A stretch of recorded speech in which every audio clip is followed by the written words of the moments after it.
whoever I'm paired with talk as much or as little as they want, and I'll talk as much or as little time they leave me. So that's kind of what we'll do. All right. Thank you, Darren. My presentation will be short and sweet, I can assure you that.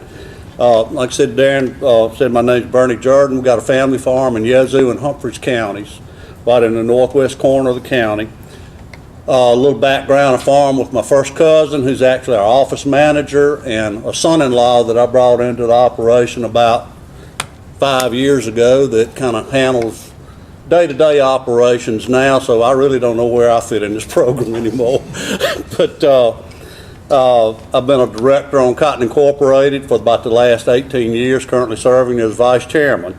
I'm a fourth generation farmer. We have a pretty substantial interest in a gin.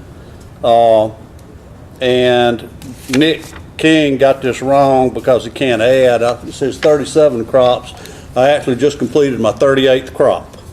So I've seen a lot, survived the 80s. Don't know if I'm going to survive the 2017s, but anyway, we're going along. This is my son-in-law, my grandchildren, my wife.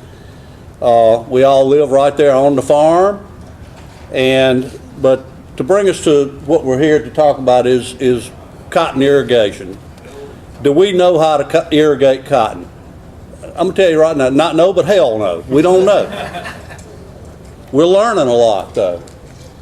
What kind of brought me into using or wanting to better understand cotton irrigation, in the South Delta where I'm from, we have an abundance of water. Our aquifer is high.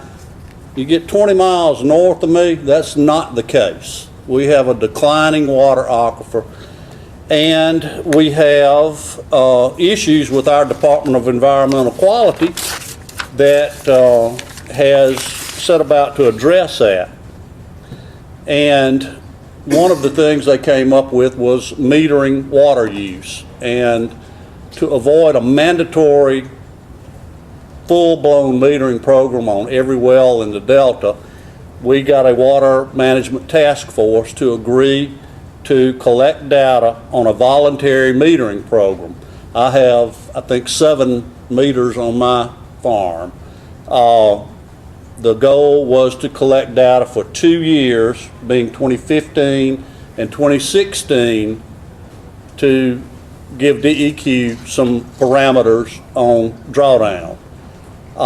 If that goal and it was to meter 10% correct me if I'm wrong, when 10% of the meter of the wells in the Delta. We achieved that goal in 2015. I think tomorrow is a deadline to submit data, and we were real close about a week ago on getting everything done. So I feel sure we'll have that done. If that process fails, DEQ will implement a mandatory metering project or revoke your permits. You won't be able to pump. But we're focused on the farm, we're focused on efficiency and hopefully profitability. And we've made an investment in sustainability and conservation, and I want my grandchildren and hopefully my great-grandchildren to be able to farm my property and irrigate crops if need be.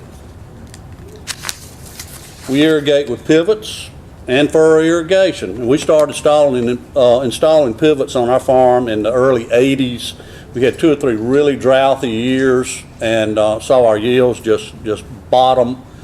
And at the time, we had probably 400 acres of pivots installed in 80, 81. Some of those machines are still working. We're still using them today. We began doing some land forming on the fields that were conducive to that back in the early 90s. Currently have about 800 acres under furrow irrigation, probably 1,400 to 1,600 acres under pivot irrigation. We're about 65% irrigated. We're a pretty diversified farm. We plant corn, cotton, soybeans. All of our corn, cotton is on 38-inch rows. We do drill some flat soybeans on non-irrigated ground. We're specifically talking about cotton. We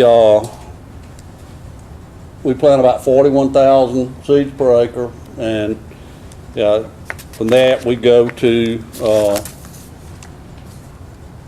use what we're here to talk about. If you're not using faucet or pipe planter on furrow irrigated ground, you are wasting money. There's a significant savings there. I'm a skeptical old farmer, and I never believed it, but we began using pipe planter and faucet. I guess faucet was the first to come along 10, 11 years ago.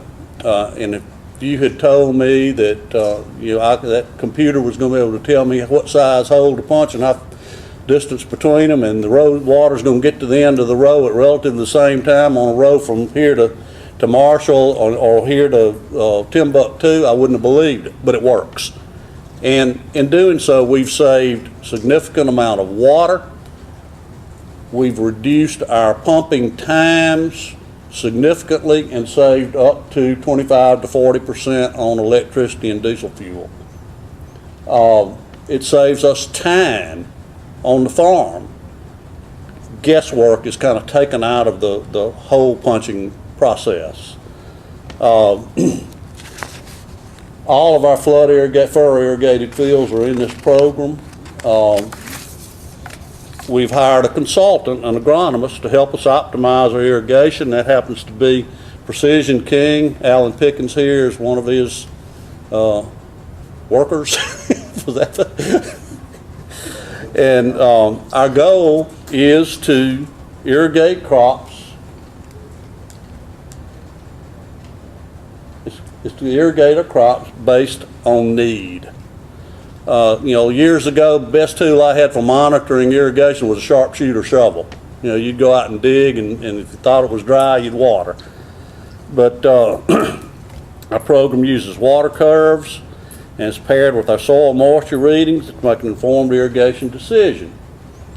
On cotton, we consider it critical to have adequate moisture prior to first bloom. And we aim to have good moisture, and it helps reduce shed in the instance of overwatering or a rainfall. Additionally, terminating water is a big decision every year.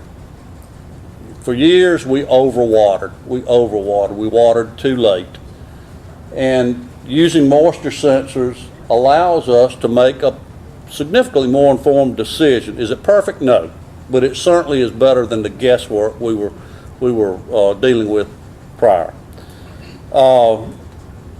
Just from personal experience, in the last 3 or 4 years, we have generally eliminated 1 to 2 irrigations, and that's money back in my pocket that I didn't have to spend.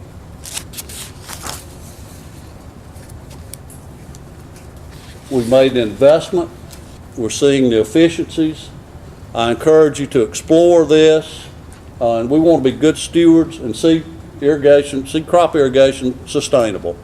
On another note, I've worked with Mississippi State on some issues. Lyle Pringle has had some on-farm studies for me for the last 3, maybe possibly 4 years, I can't remember. Collected some real good data, but as fate would have it, this year we were about to harvest his plots that he'd collected data on for 3 months, and I had to leave town on an emergency, and my harvest crew really screwed up his plot work for this year. But anyway, I would encourage all of you to, if you're not already looking into this or utilizing this, please look at use of moisture sensors, pipe planter, faucet. The moisture sensors on pivot irrigation especially pay big benefits. So with that concludes my little short presentation, and I'm going to turn it over to Darren. All right. Any questions for Vernon? Question? You talked about watering too long. When do you think you should be cutting water off at?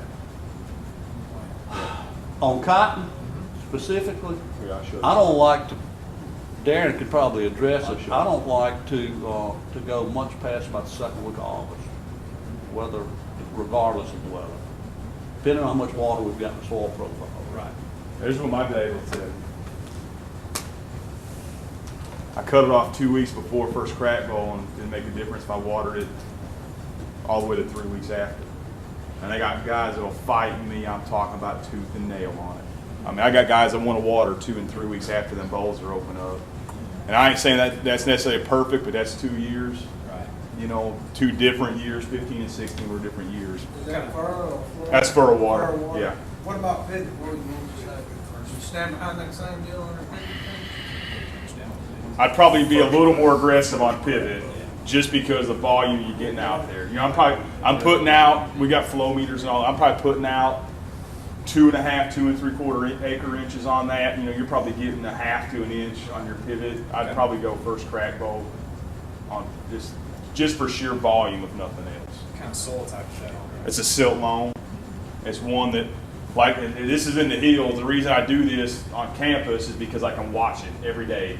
And I'm on campus, but if I got to go to Bernie's farm 3 hours away, I can't watch it every day. And it just, and you know, the soils that we're on, this came off of, are not delta soils, but the principles are similar. They'll seal up tighter than a drum when you get some water across, and you won't get anything into it. But that's what my data would tell you on cutting water off. Is Trent in here, Lamass? Trent would fight me on that tooth and nail if I showed him that graph right there. He probably